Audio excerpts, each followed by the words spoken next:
नमस्ते मेरे प्यारे बच्चों। कैसे आप सभी का 7वीं कक्षा में स्वागत है। मैं आज से आपको हिंदी पढ़ाऊंगी। बच्चों, पढ़ाई की शुरुआत करने से पहले मैं आपसे कुछ बातें करना चाहती हूँ। देखो बच्चों, गर्मी की छुट्टियाँ तो अभी ख़त्म हुई है, लेकिन ये गर्मी की छुट्टी लॉकडाउन पीरियड में गई है ना। फिर भी आपने इस छुट्टी में घर में कुछ नई नई बातें सीखी होंगी। इसके बारे में मैं ज़रूर जानना चाहूँगी, लेकिन स्कूल खुलने के बाद। तब तक हम वीडियो लेक्चर द्वारा मिलते रहेंगे और अपनी पढ़ाई को आगे बढ़ाएंगे। पढ़ाई शुरू करने से पहले बच्चों, मैं आपको एक कहानी सुनाती हूँ। देखो बच्चों, आपके जैसा एक लड़का था। वो अपने पापा से पूछता है, मेरी लाइफ की क्या वैल्यू है। तभी पापा ने कहा, अगर तुम सच में अपनी ज़िंदगी की कीमत समझना चाहते हो तो मैं तुम्हें एक पत्थर देता हूँ। इस पत्थर को लेकर तुम मार्केट चले जाना। अगर कोई इसकी कीमत पूछे तो कुछ नहीं कहना, सिर्फ अपनी हाथ की 2 उंगलियां दिखाना। लड़का मार्केट चला जाता है। कुछ समय तक वहाँ बैठा रहता है। थोड़े देर बाद वहाँ एक बूढ़ी औरत आती है और बूढ़ी औरत उसके पास आकर बोलती है, बेटा, इस पत्थर की क्या कीमत है? मैं इसे खरीदना चाहती हूँ। लड़का कुछ नहीं कहता है, सिर्फ अपने हाथ की 2 उंगलियां दिखाता है। बूढ़ी औरत बोलती है, 200 रुपये? ठीक है, मैं इस पत्थर के लिए 200 रुपये देने के लिए तैयार हूँ। बच्चा शॉक हो जाता है। 200 रुपये एक पत्थर के लिए? बच्चों, आपको तो मालूम है पत्थर तो कहीं पर भी मिल जाते हैं। बहुत खुश होता है, भागते भागते अपने पापा के पास जाता है और बोलता है, पापा पापा, मुझे मार्केट में एक बूढ़ी औरत मिली थी और इस पत्थर के 200 रुपये देने को तैयार थी। पापा ने कहा, ठीक है, लेकिन इस बार तुम ये पत्थर लेकर म्यूज़ियम में जाना।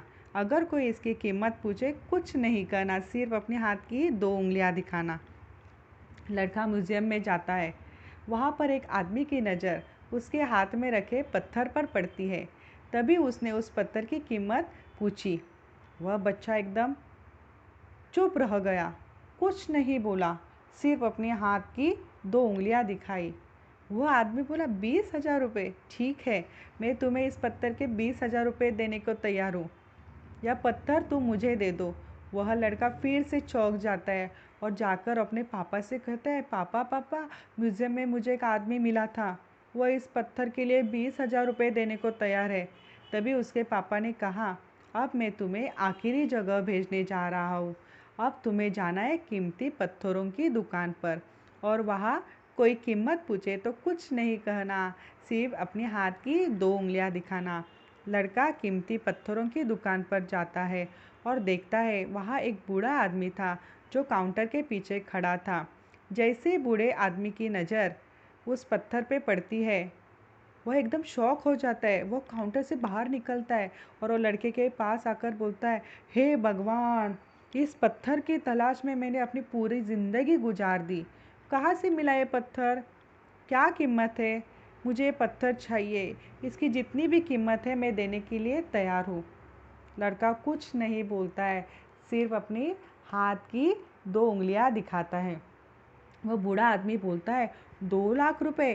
ठीक है, मैं इसके लिए तुम्हें 2 लाख रुपए देने के लिए तैयार हूँ, लेकिन यह पत्थर मुझे दे देना। उस लड़के को अपने आँखों के ऊपर और कानों के ऊपर बिल्कुल विश्वास नहीं हो रहा था। वह जल्दी से वापस भागते भागते अपने पापा के पास जाता है और बोलता है, पापा, वो जो बूढ़ा आदमी था वो मुझे बोल रहा है इस पत्थर के लिए मैं तुम्हें 2 लाख रुपए देना चाहता हूँ। तभी उसके पापा कहते हैं, क्या अभी तुम्हें समझ में आया अपनी लाइफ की वैल्यू क्या होती है?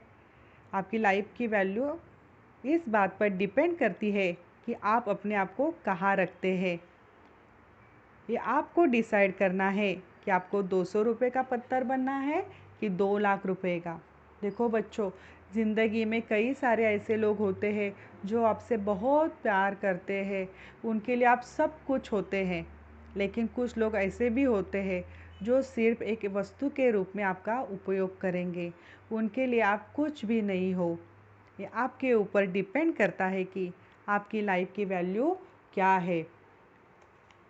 बच्चों, इस कहानी में जो तात्पर्य बताया गया है वह ज़रूर समझना और इम्प्लीमेंट करना। कहानी अच्छी लगी ना आपको?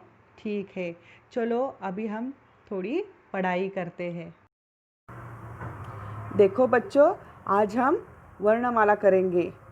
आप कहेंगे टीचर यह तो 5वीं कक्षा में भी हुआ है, 6ठी कक्षा में भी हुआ है, वापस क्यों करना है? देखिए बच्चों, वर्णमाला अच्छे से याद हो जाएगी तो आपको हिंदी लिखना और पढ़ना आसान हो जाएगा।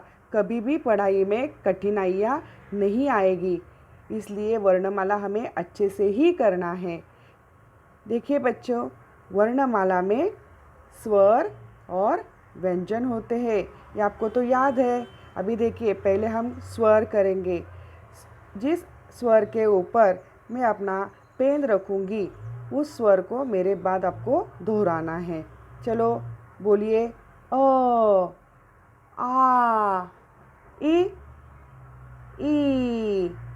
उ, ऊ, री, ए, ओ, औ, अंग, अह। स्वर याद हो गए? अभी करते हैं व्यंजन। चलो दोहराओ। क, ख, ग, घ, अंग। च, छ, ज, झ, ञ। ट, ठ, ड, ढ, न। त, थ, द, ध, न। प, फ, ब, भ, म। य, र, ल, व। श, श, स, ह। क्ष, त्र, ज्ञ, श्र। अभी देखिए बच्चों, व्यंजन में अतिरिक्त व्यंजन भी होते हैं, आपको मालूम है। जैसे कि ड है, ड के नीचे नुक्ता लगने के बाद क्या कहेंगे? ड, ड। ढ के नीचे नुक्ता लगने के बाद क्या कहेंगे? ढ, ढ। बच्चों, वर्णमाला अभी आपको अच्छे से याद हो गई। देखिए, जिस स्वर या व्यंजन के ऊपर मैं अपना पेन रखती हूँ उसको आपको पहचानना है। ठीक है, चलो बोलिए। ऊ,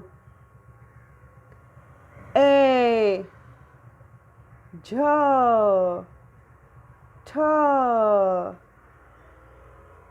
न, प, ह, त्र। वेरी गुड बच्चों, आपने अभी स्वर और व्यंजन अच्छे से पहचाने हैं। तो देखिए, इस स्वर और व्यंजन के ऊपर से आपको बिना मात्रा के शब्द बनाने हैं। वह मैं आपको गृह कार्य में बताने वाली हूँ। जो शब्द होते हैं वो आप 2 अक्षर भी बना सकते, 3 अक्षर भी बना सकते, 4 अक्षर भी बना सकते हैं। देखो बच्चों, वर्णमाला अच्छे से याद हो गई ना आपको? कुछ भी कठिनाइयाँ नहीं है ना? देखो बच्चों, अभी हम क्या करेंगे? मात्राएं करेंगे। 6ठी कक्षा में भी आपने मात्राएं की है। चलो अभी वापस हम क्या करते हैं? मात्राओं का पुनरावर्तन करते हैं। देखो, स्वर आपको मालूम है कौन कौन से हैं? अ, आ, ई, उ, ऊ, री, ए, ओ, औ, अंग, अह। स्वर का मतलब होता है मात्राएं, और यह जो मात्राएं होती है हम क्या कर सकते हैं? अलग अलग अक्षरों को लगा सकते हैं। देखिए, अभी क ये जो अक्षर है उसको हमने अ की मात्रा लगाई है तो क्या हो गया? क हो गया। क को आ की मात्रा लगने के बाद क्या होता है? का होता है। क को छोटी ई की मात्रा लगने के बाद क्या होती है? की होती है। क को बड़ी ई की मात्रा लगने के बाद क्या होती है? की होती है। क को छोटा ऊ का मात्रा लगने के बाद क्या होता है? कू होता है। क को बड़ा ऊ की मात्रा लगने के बाद क्या होता है? कू होता है। क को री की मात्रा लगने के बाद क्या होता है? क्रू होता है। क को ए की मात्रा लगने के बाद क्या होता है? के होता है। क को ए की मात्रा लगने के बाद क्या होता है? कै होता है। क को ओ की मात्रा लगने के बाद क्या होता है? को होता है। क को औ की मात्रा लगने के बाद कव होता है। क को अंक की मात्रा लगने के बाद क्या होता है? कंक होता है। क को अह की मात्रा लगने के बाद क्या होता है? कह होता है। बच्चों, मात्राएं समझ में आई? हाँ, ठीक है। बच्चों, अभी हमने वर्णमाला और मात्राओं का ज्ञान लिया है। मात्राओं का उपयोग करके 12 कड़ी कैसी लिखी जाती है यह आप जानते ही हैं। तो इस पर आधारित मैं आपको थोड़ा सा गृह कार्य देती हूँ। गृह कार्य में आपको वर्णमाला एक बार लिखनी है। बिना मात्रा के 10 शब्द बनाने हैं।